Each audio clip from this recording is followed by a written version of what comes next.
wonderful to see you back here.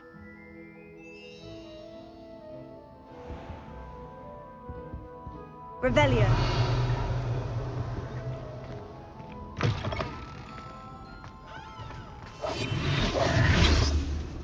Lumos.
So frustrating.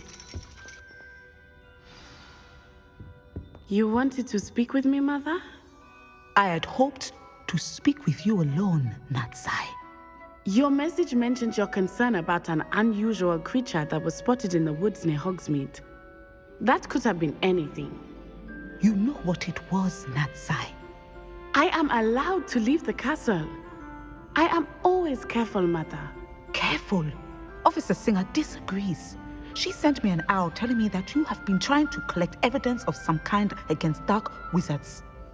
She berated me for not keeping a closer eye on you, and she is right. I do not want you visiting Hogsmeade for the near future. But Mother! My little gazelle, you are well-intentioned, but you must not meddle in the affairs of dangerous people. If someone had meddled in Matabeleland, Father would still be with us. I must get to class. Perhaps your friend can get you to listen to reason. So frustrating. She never listens to me. She called you her little gazelle. Is that a term of endearment where you're from? It is specific to me. I am the unusual creature in Hogsmeade she mentioned.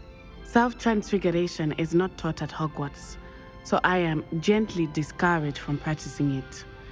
However, I am an animagus, and it is in my gazelle form that I have been able to wander the Highlands rather freely until now, much to my mother's chagrin. That is how I managed to spy on Rookwood and Harlow. Were you born an animagus, or did you learn to become one? Animagi are not born. The process is quite elaborate. It involves holding a mandrake leaf in one's mouth for an entire month, then placing the leaf in a crystal phial so that it is imbued with moonlight, then adding one of your own hairs. And that is just the beginning. Self-transfiguration is common among students at Wagadu, but Professor Weasley considers it much too dangerous to teach at Hogwarts. Can you choose what form your animagus will take? Oh no, a person's animagus form is determined by their personality. My mother is convinced that my form is a gazelle because I adapt well to any situation. I believe it is because I can sense danger and keep my wits about me. How does it feel to transform into an animal? Well, the first time it can be a bit unnerving. I felt a kind of searing pain and a strong double heartbeat. But it gets easier the more you do it. I no longer feel any pain, and I must say, I find a sense of comfort in the double heartbeat. And I love being able to view the world from a different perspective. Now the nickname makes sense. What an extraordinary ability to have. It is. I love transforming, but Mother is less enthusiastic about it. She says that no creature, especially one as rare as a gazelle, should be bounding about where poaching has become so prevalent. She claims that she has foreseen tragedy befall me in my gazelle form. But she has used her sight to control me too many times. I no longer believe it. We're making good progress. We can't quit now. I agree. I have never considered quitting, even for a moment. You could have fled the moment you discovered that Rookwood, Harlow, and Randrock were after you, but you did not. I choose to act as you have. I must deal with Rookwood and Harlow, not hide from them. My mother cannot know where I am all the time. Thank you for being here during that rather awkward conversation.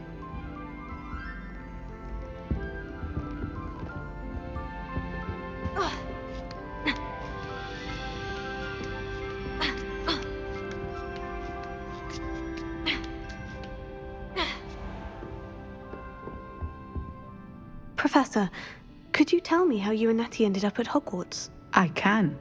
That is an easy question. We are here because of Professor Weasley. You knew Professor Weasley when you were in Uganda. I knew of Professor Weasley. As you may or may not be aware, Professor Weasley's work once took her around the globe. Without providing detail that is not mine to share, I can say that she was well known in our wizarding community for, well, sharing magical knowledge between countries. Professor Weasley seems quite knowledgeable, so I'm not surprised to hear that she'd do that sort of thing. Indeed.